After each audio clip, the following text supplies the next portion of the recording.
오늘 요한복음 20장 30절과 31절 말씀 가지고 복음을 기록하라라는 제목의 하나님 말씀 함께 나누도록 하겠습니다. 우리 옆에 있는 분들하고 인사할까요? 이번 한 주도 수고 많으셨습니다. 덥기도 하고 비도 오고 또 저녁이 되면 서늘하기도 한 날씨 가운데 여러분 냉탕 온탕 왔다 갔다 하시느라 너무나 수고 많으십니다. 환절기에도 우리 성도님들 영육간에 늘 강건하도록 항상 서로를 위해서 기도하는 우리 모든 성도님들 되시길 진심으로 축복합니다. 어, 우리가 오늘 읽은 본문은 성경 중에서도 신약이고 신약 중에서도 복음서 중에서도 사복음서에 해당하는 본문이죠. 복음은 말 그대로 복된 소리이며 예수가 그리스도이심을 예언하고 성취하고 소망하는 과거, 현재, 미래, 영원을 담고 있는 복된 소리입니다. 그래서 우리는 하나님의 말씀을 복음이라고 하고 그 말씀이 육신이 되어 오신 예수님, 자신이 복음이요 예수님께서 보내신다 하신 보혜사 성령의 역사 역시 모든 사람들에게 들려져야 할 복음이다. 복음은 그런 의미에서 매우 영역을 넓게 하고 있습니다. 우리는 지금 이렇게 복음서 그리고 우리가 요한복음을 지금 이렇게 책으로 읽을 수 있는 이유 되게 참 감사한 일이죠. 이렇게 여러분들 한 사람의 손에 성경이 이렇게 들리기까지, 성경책이 이렇게 단권으로 나왔을 때 여러분 가격이 어느 정도 됐을 것 같으세요? 어느 정도 됐을 것 같으세요? 처음에 나왔을 때는 집 한 채보다 비쌌고요. 그 다음에 루터의 종교개혁 이후에 구텐베르그의 인쇄술의 발명과 함께 하나님이 놀라운 일들을 행하셨죠. 독일어 성경이 막 찍혀 나올 때 와, 이제 성경을 쉽게 살 수 있겠구나 했는데 그 당시에 성경 가격이 지금으로 얘기하면 한 권에 한 200만 원 정도 합니다. 한 권의 성경책 3만 원, 4만 원짜리를 이렇게 사는 것도 사람들이 벌벌 떠는데 200만 원짜리 성경을 살 때 근데 그 당시에 사람들은 와, 염가다라고 생각했답니다. 성경을 200만 원에 살 수 있다니, 내가 한 달 동안 일한 걸로 성경책을 살 수 있다니 엄청나게 많은 사람들이 감격을 했다는 거죠.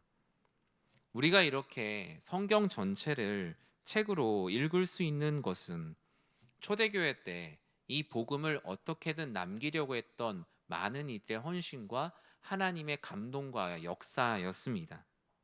초대교회 때 예수님께서 말씀하신 복음과 그분의 어떤 성취와 앞으로에 대한 소망은 처음에는 구전으로 아무래도 전해졌겠죠.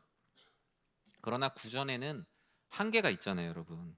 세대가 지나면서 특히 예수님의 부활과 승천을 직접 본 사람들이 이제 점점 사라지기 시작하면서 예수님이 하셨던 말씀들이 점점 왜곡되고 살이 막 붙어서 이상한 말들이 되기 시작했어요. 그래서 AD 100년 전으로 해서 이단들이 되게 많았던 이유가 아예 예수님과 상관없는 이단이 아니라 예수님의 말씀에 자기의 생각과 당시의 문화가 막 짬뽕이 돼서 이상한 말로 전해지는 복음 아닌 복음들이 정말 많이 있었습니다. 하나님께서는 이렇게 왜곡되고 잊혀질 위험에 있는 복음을 하나님의 감동을 통해 성령의 저자를 감동시켜서 복음서를 비롯한 서신서, 예언서 등을 쓰게 하셨고 이를 통해 우리는 기록된 복음을 만날 수 있게 되었어요. 지금 우리 성경에는 친절하게 띄어쓰기도 돼 있죠. 절구분도 돼 있잖아요. 근데 당시 성경은 띄어쓰기도 없고 절구분도 없어요. 다 대문자로만 꽉 차 있으니까 정말 읽기가 어려운 말씀이었을지 모릅니다. 근데 그때 그렇게 꽉 채워서 썼던 이유는 쓰는 종이가 되게 귀했겠죠. 공간 안에 최대한 많은 정보를 담으려고 노력을 했습니다. 오늘 우리는 선교 보고의 밤이라는 이름으로 모였습니다. 주님께서 우리 교회에 뜨거웠던 이 여름에 선교의 현장, 복음의 은혜를 주셨죠. 여러분 모든 교회들이 뭐 다 당연히 해외 선교를 갈 수 있고 또 열방을 향한 꿈과 비전을 실제로 모든 교회가 사실 다 실행할 수는 없더라고요.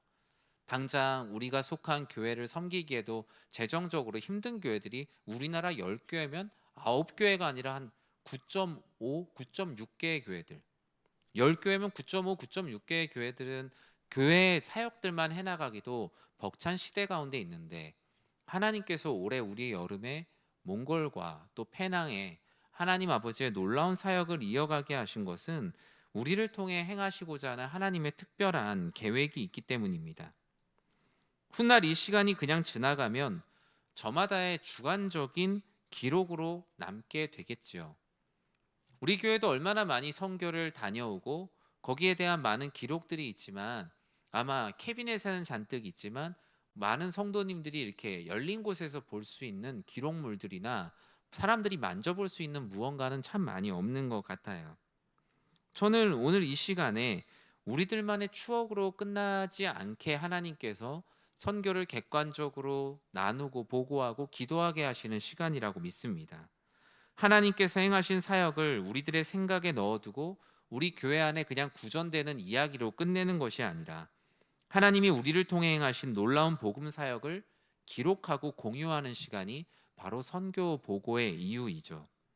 이를 통해 하나님 나라의 역사를 세우고 우리들의 믿음과 사명을 다시 세우는 시간입니다. 오늘 이 요한복음 20장은 왜 우리가 복음의 역사를 기록해야 되는가를 두 가지로 말하고 있어요.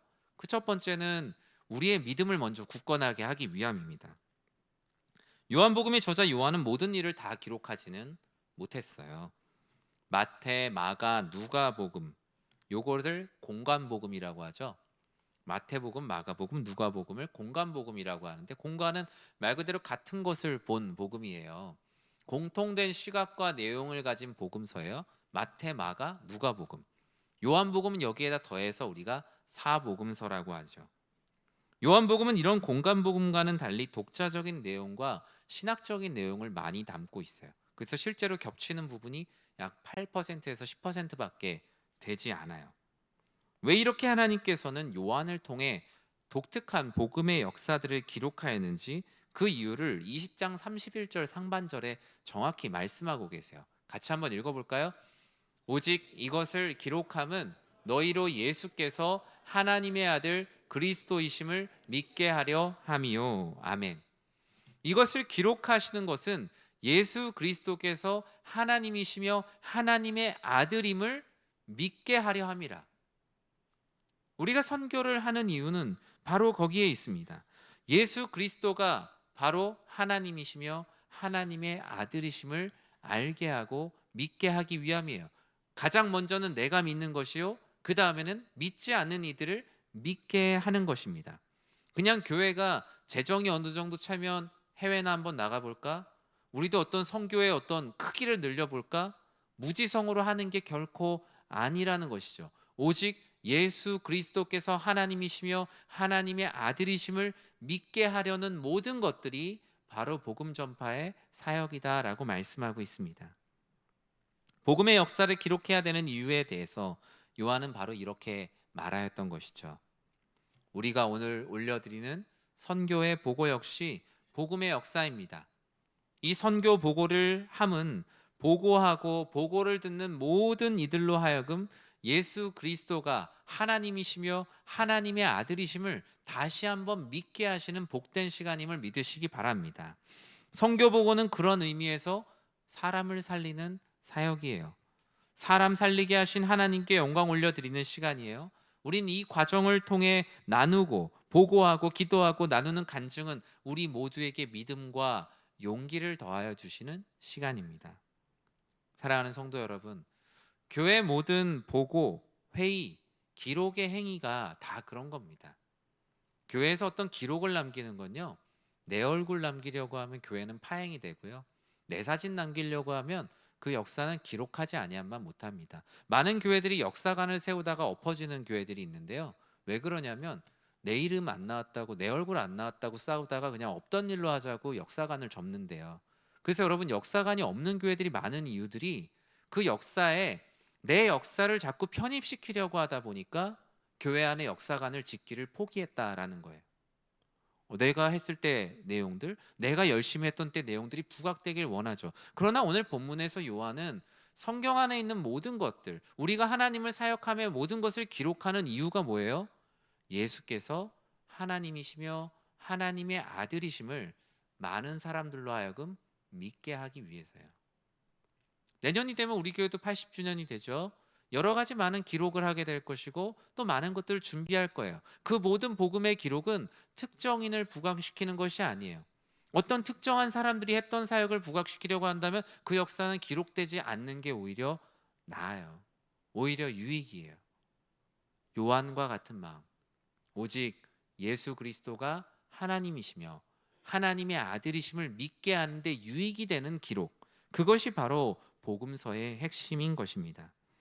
이러한 기록은 단순한 과거의 보존이 아니라 하나님 나라에 함께하는 모든 이들의 믿음의 굳건함을 위해, 미래의 소망을 갖기 위해 우리는 오늘 선교 보고의 자리에 있음을 우리는 반드시 기억해야 합니다. 오늘 본문은 두 번째로 왜 복음의 역사를 기록해야 하는가, 같은 맥락이죠. 영생을 얻게 하려 하기 위함입니다. 요한복음 3장 16절에 있는 말씀과 맥락을 같이 하죠. 하나님이 세상을 이처럼 사랑하사 독생자를 주셨으니 이는 그를 믿는 자마다 멸망치 않고 영생을 얻게 하려 하심이라.